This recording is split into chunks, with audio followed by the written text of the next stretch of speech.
امام احمد بن حنبل رحمۃ اللہ علیہ بہت بڑے محدث تھے. ایک بزرگ تھے شاہ بقی الدین ابن مخلد. وہ کہتے ہیں مجھے پتہ چلا کہ اس دور میں نبی کریم علیہ السلام کی حدیث جو سب سے بہترین پڑھاتے ہیں وہ امام احمد بن حنبل ہیں. ان کو حضور کی حدیث سے جو خاص شغف ہے وہ کسی اور کو نہیں. کہتے ہیں میرے دل میں لو لگ گئی، حالانکہ میں امیر گھرانے سے تھا. میں کشتی میں بیٹھا امام احمد بن حنبل کے پاس آنے کے لیے، رستے میں طوفان آ گیا، کشتی ہچکولے کھانے لگی. کسی طریقے سے ایک جزیرے کے ساتھ جا کے کشتی لگی، ٹوٹ گئی، بکھر گئی. میں جزیرے پہ اتر گیا، اور بھی کئی لوگ تھے. ایک مہینہ وہاں رہنا پڑا. بارشیں ختم ہوئی، موسم ٹھیک ہوا تو ایک کشتی دکھائی دی آتی ہوئی. فرماتے ہیں کہ وہ اس کشتی میں بیٹھا، دوبارہ بغداد کیا. مجھے سفر طے کرتے 2.5 مہینے گزر گئے. وہ جزیرے پہ مہینہ پتے کھا کے بھی گزارا کرنا پڑا. نکلا تھا علم حاصل کرنے. جب بغداد شریف پہنچا، لوگوں سے پوچھا امام احمد بن حنبل کا مدرسہ کہاں ہے؟ انہوں نے کہا وہ مدرسہ تو بند ہو گیا ہے، وقت کا بادشاہ مخالف ہو گیا، مسجد مدرسہ سیل کر دیا. امام صاحب کہاں ہیں؟ کہا گھر کے اندر قید ہیں. ان کے گھر کو سب جیل بنا دیا، چاروں جانب پولیس کھڑی ہے، اور ویسے بھی بغداد میں کرفیو ہے، ہر چوک چوراہے میں پولیس والے کھڑے ہیں. شاہ بقی الدین کہتے ہیں اتنا کچھ سننے کے باوجود بھی میرا جذبہ ٹھنڈا نہیں ہوا. وہ مہینے میں سفر کی صحبتیں، گو سنا تھا کہ آستانہ یار دور ہے، پر ہم نے بھی ٹھان لی تھی کہ جانا. گو سنا تھا کہ آستانہ یار دور ہے، پر ہم نے یہ ٹھان لی تھی کہ جانا ضرور ہے. کہتے ہیں پہنچ گئے. اب پتہ چلا کہ کرفیو ہے، سڑکوں پہ پولیس کھڑی ہے، گلیوں میں چوکوں چوراہوں میں پہرے ہیں. امام صاحب تک تو جا کوئی نہیں سکتا. کہتے ہیں میں نے ایک شخص کی منت کی، میں نے کہا کسی طریقے گاڑی بتا. کہنے لگا میں اشارہ بھی نہیں کر سکتا، سخت حالات ہیں.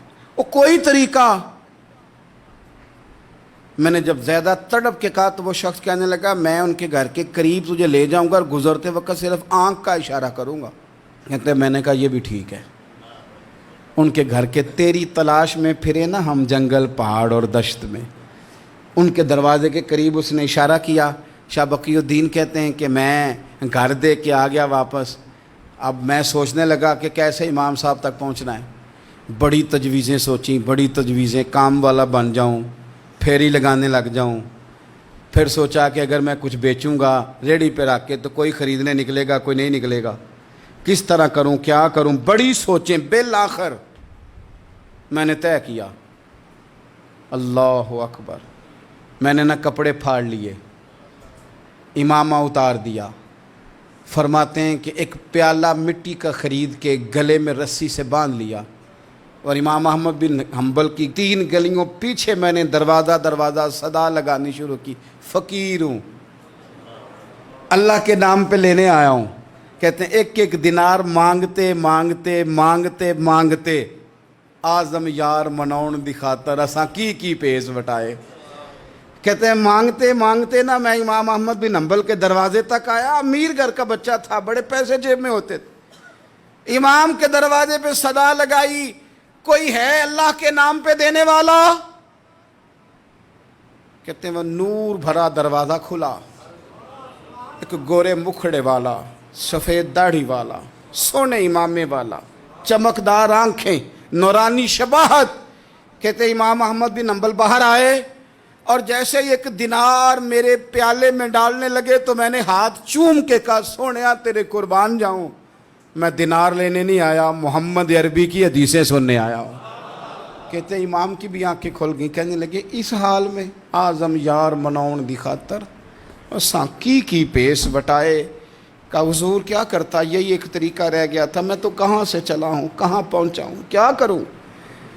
امام صاحب فرمانے لگے پھر میں بھی بڑے دنوں سے پریشان تھا، کوئی سیکھنے والا نہیں مل رہا تھا، تو مل گیا. کہنے لگا حضور میں روز آ جاؤں فقیر بن کے، آپ جتنا چاہیں 2 4 5 منٹ میں مجھے حدیثیں سنا دیں، میں اگلے دن یاد کر آیا کروں.